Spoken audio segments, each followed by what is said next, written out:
Imagine this, a hurricane slams into the United States, thousands of families are stranded, desperate for help, and the one agency designed to respond, FEMA, is paralyzed, not because they don't care, not because they don't know what to do, but because political leaders gutted their ability to act. That's not just a nightmare scenario. Just yesterday, August 25th, 2025, more than 180 FEMA employees, past and present, just sounded the alarm that we are headed straight for another Katrina-level disaster. They published a public letter saying FEMA is being dismantled from the inside out. Qualified leaders replaced with political appointees, one-third of the workforce gone, programs to save lives and billions of taxpayer dollars eliminated. Here's what they're talking about specifically.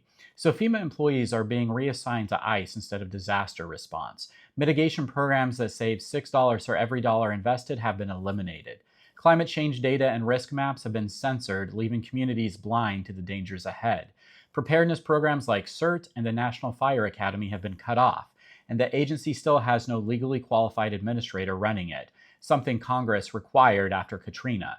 These aren't just bureaucratic changes, these are the nuts and bolts that determine whether FEMA shows up when the disaster strikes, or whether communities are left to fend for themselves. And here's the kicker. During the Texas floods last month, where at least 136 people died, FEMA couldn't even send search and rescue teams right away because the Homeland Security Secretary required personal sign-off for every expense over $100,000.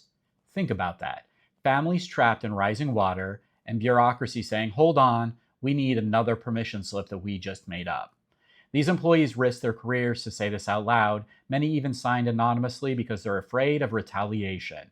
They're telling us, the American public, that the safeguards Congress put in place after Katrina are being undone. And unless lawmakers act, the next disaster could be worse, not because of the storm, but because FEMA won't be able to function. This isn't partisan. This is about whether the federal government will be there for people in their darkest hour. And for federal employees, it's about whether you'll be allowed to do the job you swore an oath to do. So let me ask you, should FEMA be elevated to a cabinet-level agency independent from political interference? Should Congress step in before another Katrina happens? Please drop your thoughts in the comments and share this so more people know what's at stake.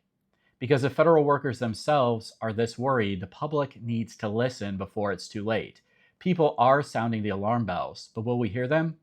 Please double tap and share to help get this out. Thank you everybody for your support, and have a good day.